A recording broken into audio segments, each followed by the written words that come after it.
नमस्कार, मैं सोनल सहायक आचार्य संस्कृत। आज हम हमारे इस व्याख्यान में केशव मिश्र की तर्क भाषा के अंतर्गत प्रमाण का अध्ययन करेंगे। प्रमा करणम प्रमाणम, यथार्थ अनुभव प्रमा, अर्थात प्रमा के करण को प्रमाण कहते हैं। यथार्थ अनुभूति का नाम ही प्रमा है। ये प्रमाण 4 प्रकार के होते हैं: प्रत्यक्ष प्रमाण, अनुमान प्रमाण, उपमान प्रमाण एवं शब्द प्रमाण। प्रत्यक्ष प्रमाण: साक्षात्कारी प्रमाकरणम प्रत्यक्षम, अर्थात साक्षात्कार करने वाली प्रमा का करण प्रत्यक्ष कहलाता है। साक्षात्कार करने वाली प्रमा इंद्रिय से उत्पन्न होती है, इसलिए इंद्रियां ही प्रत्यक्ष प्रमाण है। इसका करण 3 प्रकार का होता है। नंबर 1 इंद्रिय, नंबर 2 इंद्रियार्थ सन्निकर्ष तथा नंबर 3 ज्ञान। इसमें प्रमुखता इंद्रियार्थ की ही मानी जाती है। सन्निकर्ष 2 प्रकार का होता है, लौकिक तथा अलौकिक। लौकिक सन्निकर्ष 6 प्रकार का होता है, जिसका विवरण निम्न प्रकार से है। नंबर 1 संयोग सन्निकर्ष। उनमें से जब चक्षु द्वारा घट आदि विषय का ज्ञान होता है तो संयोग सन्निकर्ष होता है। तत्र यदा चक्षुषा घट विषयम ज्ञानम जन्यते तदा चक्षु इंद्रियम घटो अर्थ अन्यो सन्निकर्ष संयोग एव। नंबर 2 संयुक्त समवाय सन्निकर्ष। चक्षु से जब घट में रहने वाले रूप का ग्रहण होता है, जैसे घट में श्याम रूप है, उस समय चक्षु इंद्रिय है तथा घट का रूप विषय है। इन दोनों का सन्निकर्ष संयुक्त समवाय कहलाता है। चक्षुरा आदिना घटगत रूपादिकम ग्रह्यते घटे श्यामम रूपम स्थिति तदा चक्षु इंद्रियम घट रूपम अर्थः अन्यो सन्निकर्ष संयुक्त समवाय एव। नंबर 3 संयुक्त संवेद समवाय सन्निकर्ष। जब रूपत्व आदि जाति का चक्षु के द्वारा घट रूप में ग्रहण होता है, उस समय चक्षु इंद्रियां हैं, रूपत्व आदि सामान्य अर्थ है। इन दोनों का सन्निकर्ष संयुक्त संवेद समवाय कहलाता है। यदा पुनः चक्षुषा घट रूप संवेदम रूपत्व आदि सामान्यम ग्रह्यते तदा चक्षु इंद्रियम रूपत्व आदि सामान्यम अतः अन्यो सन्निकर्ष संयुक्त संवेद समवाय एव। नंबर 4 समवाय सन्निकर्ष। जब कान से शब्द ग्रहण किया जाता है, उस समय कर्ण ही इंद्रियां है तथा शब्द अर्थ है। इन दोनों का सन्निकर्ष समवाय सन्निकर्ष कहलाता है। यदा श्रोतेन्द्रियेण शब्दो ग्रह्यते तदा श्रोतम इंद्रियम शब्दो अर्थः अन्यो सन्निकर्ष समवाय एव। नंबर 6 संवेद समवाय सन्निकर्ष।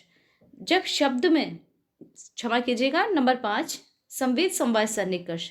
जब शब्द में समवाय संबंध से रहने वाले शब्दत्व आदि जाति का श्रोत इंद्रिय से ग्रहण किया जाता है, उस समय श्रोत इंद्रिय है, क्योंकि श्रोत संवेद शब्द में समवाय संबंध होता है।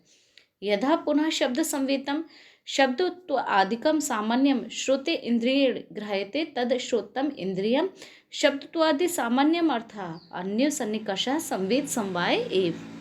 नंबर 6 विशेषण विशेष्य भाव सन्निकर्ष।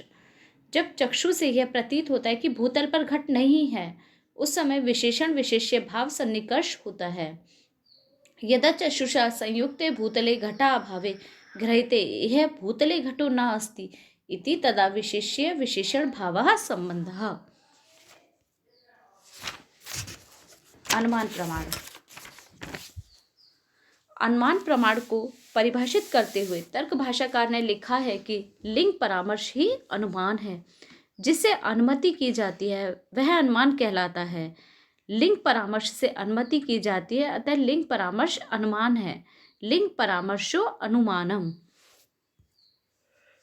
कोई व्यक्ति सर्वप्रथम पर्वत में धूम को देखता है। इस धूम ज्ञान से उसे यह ज्ञात होता है कि वह पर्वत अग्निवान है। यह अग्नि का ज्ञान ही अनुमति कहलाता है तथा उसका कारण धूम ज्ञान है, वही अनुमान कहलाता है। जहाँ जहाँ धूम होता है वहाँ वहाँ अग्नि निश्चित रूप से पाई जाती है। इस साहचर्य को व्याप्ति कहते हैं। यत्र धूमः तत्र अग्नि इति साहचर्य नियमो व्याप्ति। अनुमान प्रमाण भी 2 प्रकार के होते हैं, स्वार्थ अनुमान तथा परार्थ अनुमान। स्वार्थ अनुमान। कोई व्यक्ति पाकशाला में धूम और अग्नि को देखता है, पुनः वह किसी पर्वत पर जाकर धूम को देखता है। वह सोचता है कि जहाँ जहाँ धूम होता है वहाँ वहाँ अग्नि होती है। यत्र धूमस तत्र अग्नि इति, तो पर्वत में धूम के होने के कारण पर्वत में भी अग्नि है। पर्वते अग्नि अपि इति, इस प्रकार के ज्ञान को समझ लेता है। क्षमा कीजिएगा, पर्वते अग्नि अपि स्थिति, इस प्रकार के ज्ञान को समझ लेता है। इसी को स्वार्थ अनुमान कहते हैं। परार्थ अनुमान, जब कोई व्यक्ति स्वयं धूम से अग्नि का अनुमान कर लेता है और किसी अन्य व्यक्ति को उसका बोध कराने के लिए प्रतिज्ञा, हेतु, उदाहरण, उपनय तथा निगमन 5 अवयव वाले अनुमान वाक्य का प्रयोग करता है, वही परार्थ अनुमान कहलाता है। यतु कश्चित् स्वयं धूमाद अग्नि अनुमाय परम बोध्यतम पंच अवयव अनुमान वाक्यम प्रयुक्ते तत् परार्थ अनुमानम। इस प्रक्रिया द्वारा दूसरे व्यक्ति को भी यह ज्ञान हो जाता है कि पर्वत अग्नि वाला है। उपमान प्रमाण, जैसी गाय वैसी ही नील गाय इत्यादि वाक्य का स्मरण करने के बाद गौ की समानता से युक्त पिंड का ज्ञान ही उपमान प्रमाण है। अतिदेश वाक्यार्थ स्मरण सहकृतम गौ सदृश विशिष्ट पिंड ज्ञानम उपमानम। जैसे कोई नगरवासी नील गाय को नहीं पहचानता है तो उसे एक वनवासी बतलाता है कि जैसी गाय वैसी ही नील गाय। इस वाक्य को सुनकर वह जंगल में जाता है। वह गाय के समान एक पशु को देखता है। उसे देखकर उस व्यक्ति को वनवासी का वाक्य स्मरण होता है, जैसी गाय वैसी नील गाय। तब उसे पता चलता है कि इस पशु को नील गाय कहते हैं। यही उपमिति होती है। अतः कहा जाता है कि उपमान प्रमाण सादृश्य ज्ञान पर आधारित होता है। शब्द प्रमाण, आप्त का वाक्य शब्द प्रमाण कहलाता है। आप्त वाक्यम शब्द, इसमें आप्त तथा वाक्य 2 शब्द हैं। आप्त का अर्थ यथार्थ वक्ता से है, अर्थात जो पदार्थ जैसा होता है उसको उसी प्रकार बतलाने वाला व्यक्ति आप्त कहलाता है। आप्तस्तु यथाभूत इत्यार्थ उपदेष्टा पुरुषः। वाक्य का अभिप्राय आकांक्षा, योग्यता, सन्निधि से युक्त पदों से है। वाक्य तो आकांक्षा, योग्यता, सन्निधि मताम पदानाम समूह। गाय, पुरुष, हस्ती ये पद वाक्य नहीं कहलाएंगे क्योंकि इनमें परस्पर आकांक्षा का अभाव है। अग्नि से सींचे, यह पद समूह भी वाक्य नहीं कहलाएगा क्योंकि अग्नि और सेचन में परस्पर अन्वय की योग्यता नहीं है। इस प्रकार गाय एक प्रहर बाद कहा लाओ पद समूह भी वाक्य नहीं होते क्योंकि यहाँ सन्निधि का अभाव है। अगर इसी को एक साथ गाय को लाओ कह दिया जाता है तो वाक्य कहलाता है। अतः कहा जाता है कि आप पुरुष का वाक्य शब्द प्रमाण है। धन्यवाद।